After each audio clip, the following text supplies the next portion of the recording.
Despois do período de probas, o novo plan de tráfico do centro urbano da illa xa está en vigor. O sistema de cámaras xa funciona a pleno rendemento, limitando o acceso en 45 rúas. Aqueles vehículos que non poidan pasar por aí serán sancionados con 200 euros. Nestas primeiras horas, coas medidas en marcha, son moitos os que teñen dúbidas de como funciona todo. Estánse poñendo en contacto co Concello e a Policía Local para ter as cousas claras. Houve algunha chamada informativa para saber, as zonas por onde se pode circular, mas polas que non, o día de hoxe siguen esas chamadas, sigue o registro de entrada, sigue aberto para todo tipo, para todas as persoas que queiran, que o necesiten entrar na zona residencial, o registro sigue aberto, os 365 días do ano, as 24 horas do día, está o registro de entrada para eso, a sede electrónica, e nada, en principio un día tranquilo. No Concello insisten en que esta revolución na mobilidade da illa non ten afán recadatorio, senón que busca poñer couto ao caos circulatorio que se vivía nesta zona do municipio, con rúas moi estreitas e queixas constantes por parte da veciñanza. De verdade que non creamos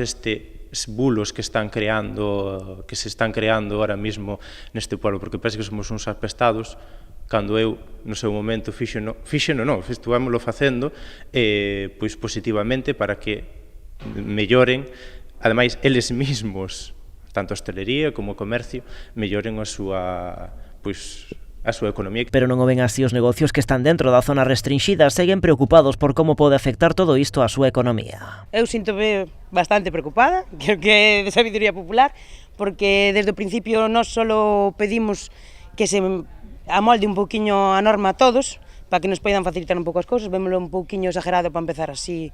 De repente, a información é moi baixa. No seu caso, máis que a cuestión dos turistas, preocupalle especialmente a resposta dos clientes que veñen de outras vilas recoller no local os seus pedidos. Por exemplo, para recoller as cousas, a comida e todo eso, pois agora no verano non hai problema, pero cando chova, pois eu entendo que a xente cada día é máis cómoda, todos, eu falo por min, non vas a aparcar o coche no quinto do mundo para coller un bocadillo e marchar, sabes? Nesa mesma rúa, un pouco máis adiante, noutro local, din que era moito mellor que peonalizasen todo antes de implantar todo este rosario de medidas. Yo pido peatonalización. De hecho, ya estuvo peatonalizado esta zona durante los fines de semana y funcionaba muy bien. Ahora no la quieren peatonalizar, pero sí que quieren multar. E máis alá de como pode afectar todo isto ao turismo, din estar preocupados por como lles afecta a eles como veciños, porque cada vivenda disponde ata 5 autorizacións temporais ao mes para que unha visita poida meter por aquí o seu coche sen necesidade de xustificación. Din que xera moitas molestias. Aparte de tener un bar, vivo encima del bar. La familia materna mía toda es de Santiago, mi hermano viene a finales de mes de Dublín, le tengo que dar permiso a mi hermano para venir a mi casa. Mi familia cuando quiera venir le tengo que dar permiso.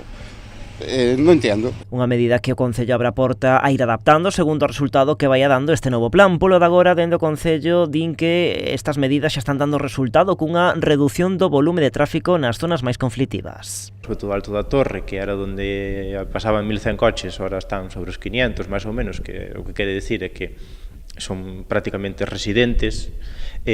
A Villeira tamén baixou moito. E defende o alcalde que se crearon bolsas de estacionamento para que os que veñen de fora deixen o coche e se movan a pé por un núcleo urbano de reducido tamaño, unha cuestión na que tamén son críticos os comerciantes e hostaleiros que insisten en que as prazas de estacionamento non son suficientes.